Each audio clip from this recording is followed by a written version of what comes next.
Baik, Assalamualaikum warahmatullahi wabarakatuh. Perkenalkan, nama saya Audiva Khairunisa dengan NPM C1C023120 dari Program Studi S1 Akuntansi Fakultas Ekonomi dan Bisnis Universitas Bengkulu. Nah, di sini saya akan melakukan penjelasan untuk mata kuliah Akuntansi Keuangan Lanjutan 1 dengan dosen pengampunya yaitu Ibu Indah Oktari Wijayanti SEMSI Accounting CA CAP. Nah, eh, pada video kali ini saya akan menjelaskan tentang bab 7 yaitu transaksi entitas induk dan entitas anak dalam konteks utang. Nah, baik, langsung saja. Di bab ini tuh kita akan melanjutkan pembahasan dari video saya sebelumnya yaitu tentang transaksi aset antar entitas dalam satu grup. Nah, kalau di bab sebelumnya kita membahas bagaimana aset berpindah tangan antara perusahaan dalam grup. Sekarang kita akan, sekarang saya akan beralih ke liabilitas ataupun utang, baik dalam bentuk pinjaman langsung maupun obligasi. Nah, topik ini tuh sangat penting dalam akuntansi konsolidasi karena pada dasarnya grup perusahaan merupakan satu kesatuan ekonomi ataupun single economic entity. Jadi hubungan keuangan antar entitas di dalam grup tidak dianggap sebagai hubungan eksternal.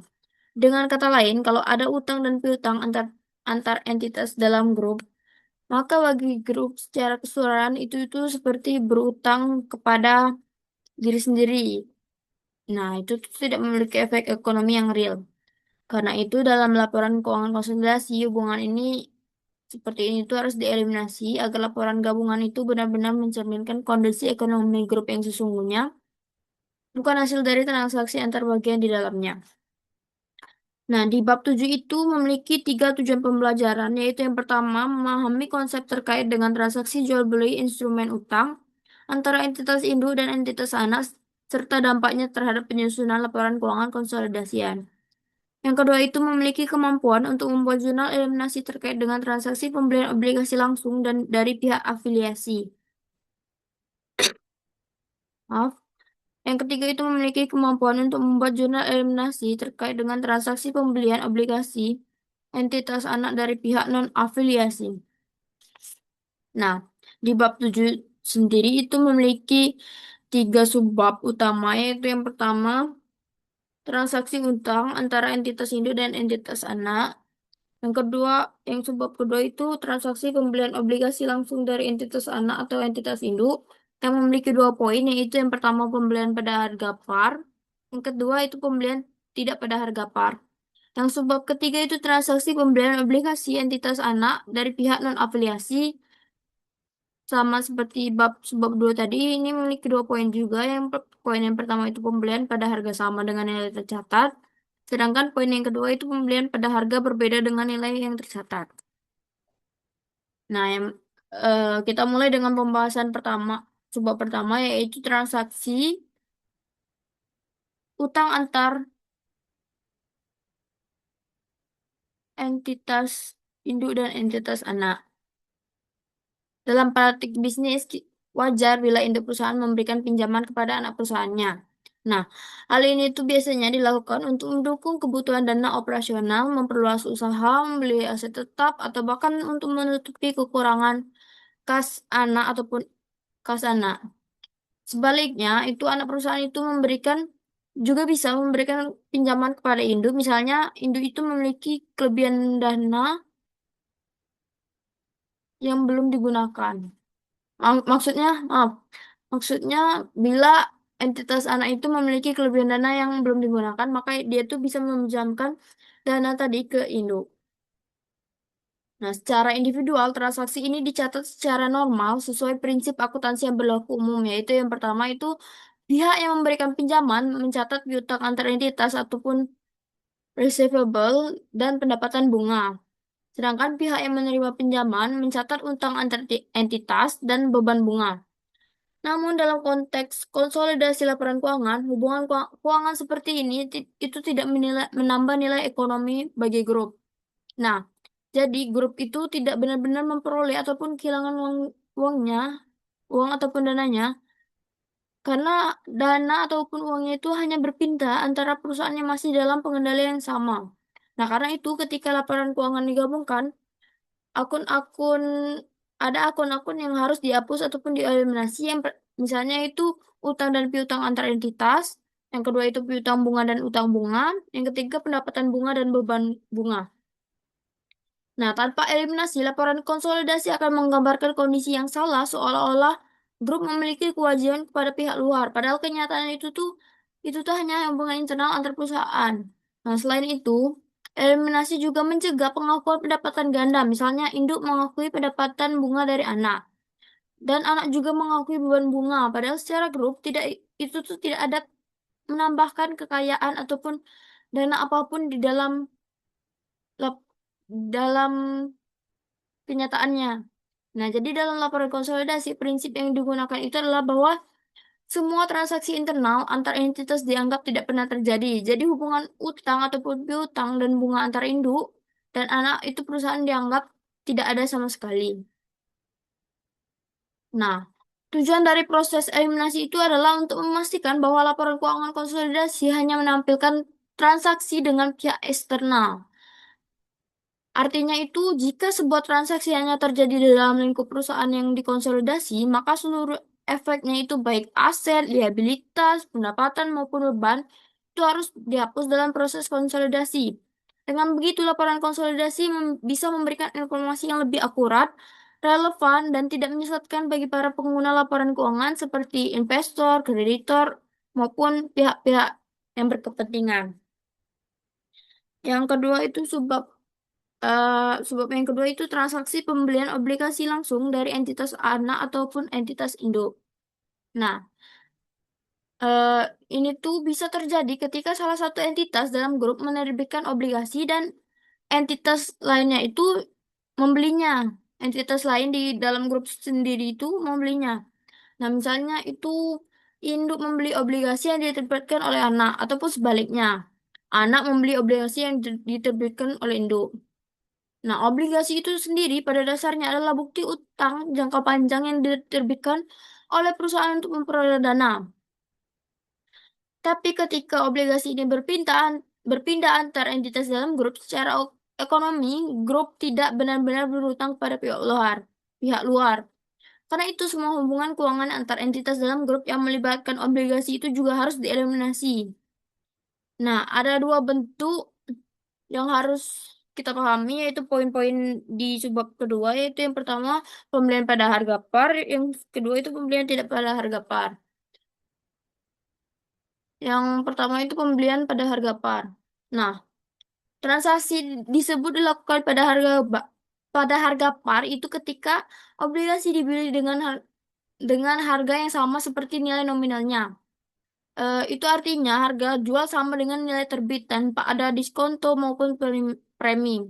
Misalnya itu PT Induk menerbitkan obligasi senilai 1 miliar dengan bunga 10% per tahun. Nah, obligasi ini seluruhnya dibeli oleh anak perusahaannya dengan harga sebesar 1 miliar tadi. Nah, secara individu itu PT Induk itu mencatat utang obligasi senilai 81 miliar dan beban bunga setiap periode. Sedangkan PT Afiliasi mencatat investasi pada obligasi sebesar 1 miliar dan pendapatan bunganya. Namun saat laporan keuangan digabung, maka akun utang obligasi dan investasi pada obligasi tadi harus dihapus dan akun pendapatan bunga dan beban bunga itu harus dieliminasi.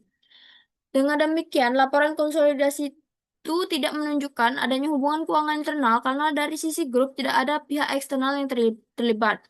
Nah, prinsip ini itu sejalan dengan konsep bahwa grup perusahaan tidak dapat memiliki utang pada dirinya sendiri. Karena kayak, masa dia tuh punya utang sama dirinya sendiri gitu. Jadi kan harus dieliminasi di laporan konsolidasi. Sebagaimana disebutkan dalam PSAK 65 tentang laporan keuangan konsolidasian. Nah, yang poin yang kedua itu pembelian tidak pada harga par.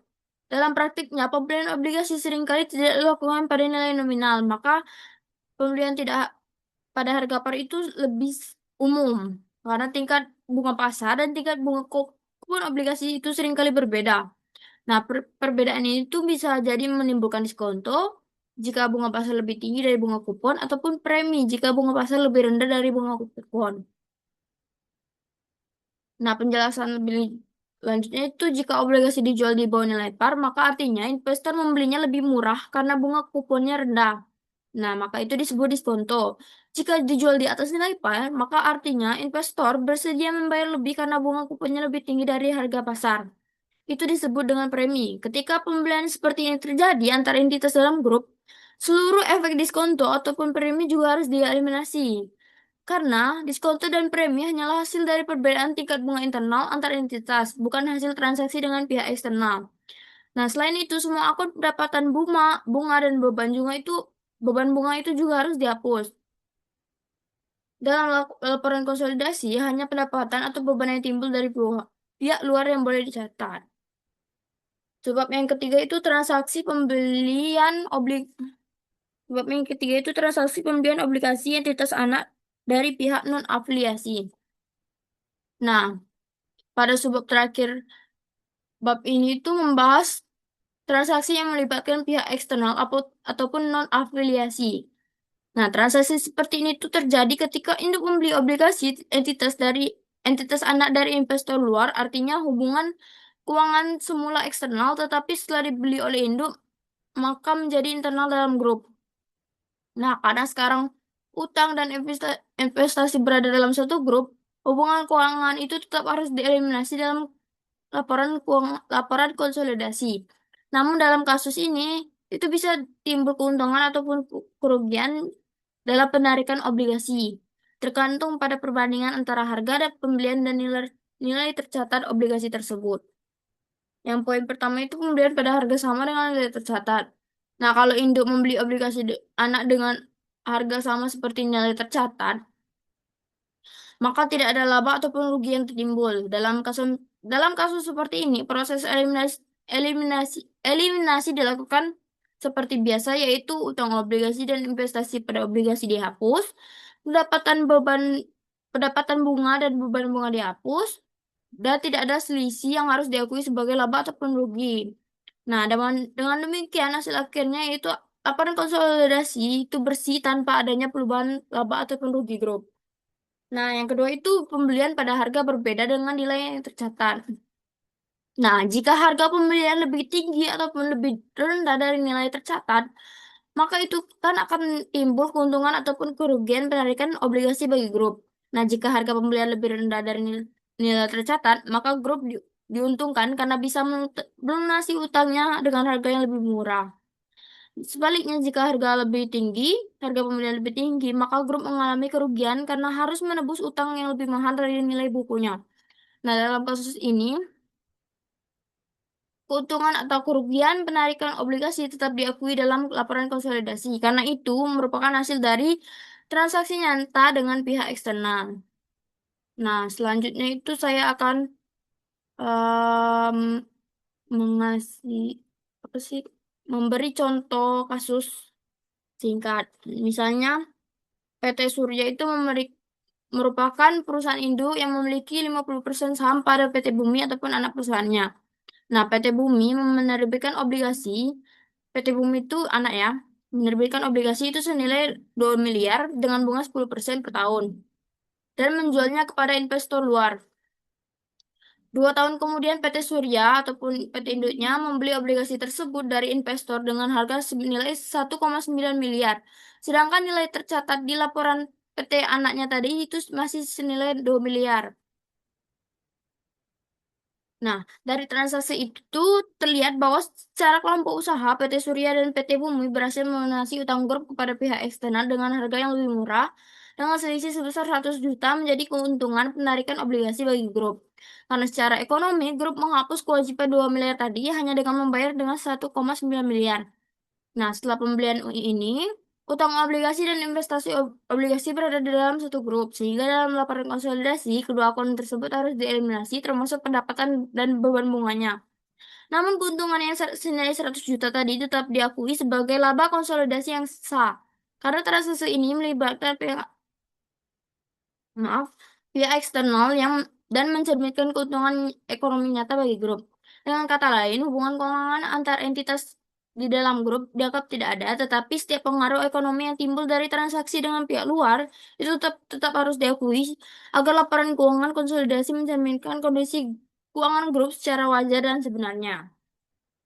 Nah, kesimpulan dari bab 7 ini yaitu secara keseluruhan transaksi utang antar entitas induk dan anak perusahaan baik berupa pinjaman langsung maupun obligasi itu harus diperlakukan secara hati-hati dalam laporan keuangan konsolidasi.